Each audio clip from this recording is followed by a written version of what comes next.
السلام علیکم دوستو، فجر سے پہلے تہجد کے وقت مانگے جانے والی دعا بھی بہت جلد قبول ہوتی ہے۔ تہجد کے وقت اللہ خود کہتے ہیں، ہے کوئی جو مجھ سے مانگے اور میں اسے عطا کر دوں۔ اور سنا ہے کہ جب محبت ہو جاتی ہے نا اللہ سے، تو نماز قضا کرنے والے بھی تہجد ادا کرنے لگ جاتے ہیں۔ تہجد تو اللہ پاک کی لاڈلی عبادت ہے، تو سوچے تہجد گزار اللہ پاک کا کتنا لاڈلا ہوگا۔ تہجد ایک بہت ہی لاڈلی عبادت ہے، یہ اپنی بات منوا کر ہی رہتی ہے، بس یقین کامل ہونا چاہیے۔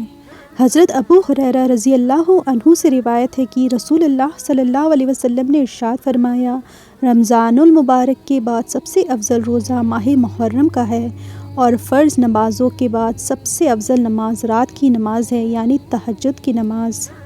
حضرت عبداللہ رضی اللہ عنہ روایت کرتے ہیں کہ رسول اللہ صلی اللہ علیہ وسلم نے ارشاد فرمایا، رات کی نفل نماز دن کی نفل نماز سے ایسی ہی افضل ہے جیسے کہ چھپ کر دیا ہوا صدقہ اعلانیہ صدقہ سے افضل ہے۔ حضرت ساحل بن سعد رضی اللہ عنہ فرماتے ہیں کہ حضرت جبرائیل علیہ السلام نبی کریم صلی اللہ علیہ وسلم کی خدمت میں حاضر ہوئے اور عرض کیا، محمد صلی اللہ علیہ وسلم، آپ جتنا بھی زندہ ہے ایک دن موت آنی ہے، آپ جو چاہے عمل کرے اس کا بدلہ آپ کو دیا جائے گا، جس سے چاہے محبت کرے آخر میں ایک دن اس سے جدا ہونا ہے۔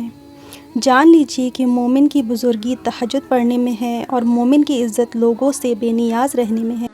حضرت ابن عباس سے روایت ہے کہ رسول اللہ صلی اللہ علیہ وسلم ایک رات تہجد کی نماز سے فارغ ہوئے تو میں نے آپ کو یہ دعا مانگتے ہوئے سنا، اے اللہ، میں آپ سے آپ کی خاص رحمت مانگتا ہوں، جس سے آپ میرے دل کو ہدایت نصیب فرما دیجیے، اور اس کے ذریعے سے میرا کام کو آسان فرما دیجیے، اور میرے پریشان حالی کو اس رحمت کے ذریعے دور فرما دیجیے، اور میری غیر حاضری کے معاملات کی نگہبانی فرما دیجیے۔ جو چیزیں میرے پاس ہیں ان کو اس رحمت کے ذریعے بلند اور عزت نصیب فرما دیجیے، اور میرے عمل کو اس رحمت کے ذریعے شرک و ریاکاری سے پاک فرما دیجیے، اور میرے دل میں اس رحمت کے ذریعے وہ بات ڈھال دیجیے جو میرے لیے صحیح اور مناسب ہو، اور جس چیز سے مجھے محبت ہو وہ مجھے اس رحمت کے ذریعے عطا فرما دیجیے، اور اس رحمت کے ذریعے میری ہر برائی سے حفاظت فرما دیجیے۔ یا اللہ، مجھے ایسا ایمان اور یقین نصیب فرما دیجیے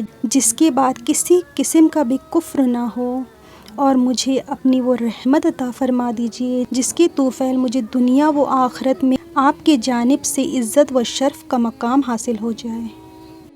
اے کام بنانے والے اور دلوں کو شفا دینے والے، جس طرح آپ اپنی قدرت سے ایک ساتھ بہنے والے سمندر کو ایک دوسرے سے جدا رکھتے ہیں کہ کھارا میٹھے سے الگ رہتا ہے اور میٹھا کھارے سے الگ، اسی طرح آپ سے سوال کرتا ہوں کہ آپ مجھے دوزخ کی آگ سے اور اس عذاب سے جس کو دیکھ کر آدمی ووالیہ کرے، یعنی موت کی دعا مانگنے لگے، اور قبر کے عذاب سے دور رکھے۔ اے تمام جہانوں کو پالنے والے، میں بھی آپ سے بھلائی کا خواہش مند ہوں، اور اس کو آپ کے رحمت کے وسیلے سے مانگتا ہوں۔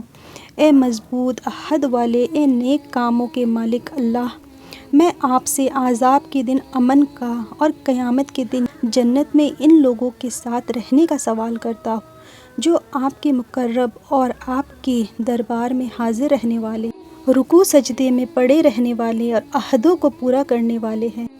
بے شک آپ بڑے مہربان اور بہت محبت فرمانے والے ہیں، اور بلا صبح آپ جو چاہتے ہیں وہ کرتے ہیں۔ یا اللہ، ہمیں دوسروں کو خیر کی راہ دکھلانے والا بنا دیجیے، اور خود ہدایت یافتہ بنا دیجیے۔ ایسا نہ کیجیے کہ ہم خود بھی گمراہ ہوں اور دوسروں کو بھی گمراہ کرنے والے ہوں۔ یا اللہ، آپ کے دوستوں سے ہماری صلح ہو اور آپ کے دشمنوں سے ہماری دشمنی۔ جو آپ سے محبت رکھے ہم آپ کی اس محبت کی وجہ سے اس سے محبت کریں، اور جو آپ کا مخالف ہو ہم آپ کی اس دشمنی کی وجہ سے اس سے دشمنی کریں۔ یہ دعا کرنا میرا کام ہے اور قبول کرنا آپ کا کام ہے، اور یہ میری کوشش ہے اور بھروسہ آپ کی ذات پر ہے۔ یا اللہ، میرے دل میں نور ڈال دیجیے اور میرے قبر کو نورانی کر دیجیے۔ میرے آگے نور، میرے پیچھے نور، میرے دائیں میرے بائیں نور، میرے اوپر میرے نیچے، یعنی میرے ہر طرف آپ کا نور ہو، اور میرے کانوں میں نور، میرے آنکھوں میں نور، میرے روحوں میں نور، میرے کال میں نور، میری گوشت میں نور، میرے خون میں نور اور میری ہڈی ہڈی میں نور ہی نور کر دے۔ اے اللہ میرے نور کو بڑھا دیجیے۔ پاک ہے وہ ذات کہ ہر عیب سے پاک کہ صرف کی شان شایان ہے۔ پاک ہے وہ ذات جو بڑے فضائل اور نعمتوں والا ہے۔ پاک ہے وہ ذات جو بڑی شرف و کرم والا ہے، اور پاک ہے وہ ذات جو بڑے جلال و اکرام کی مالک ہے۔ حضرت عبداللہ بن عمر بن عاص روایت کرتے ہیں کہ رسول اللہ صلی اللہ علیہ وسلم نے ارشاد فرمایا، جو شخص تہجد میں 10 آیتیں پڑھ لیتا ہے وہ اس رات غافلین میں شمار نہیں ہوتا۔ جو 100 آیتیں پڑھ لیتا ہے اس کا شمار عبادت گزاروں میں ہوتا ہے، اور جو 1000 آیتیں پڑھ لیتا ہے وہ ان میں شمار ہوتا ہے جن کو قنطار برابر ثواب ملتا ہے۔ تو دوستو یہ تھی ایک دعا جو ہمارے نبی صلی اللہ علیہ وسلم تہجد کے وقت میں مانگا کرتے تھے۔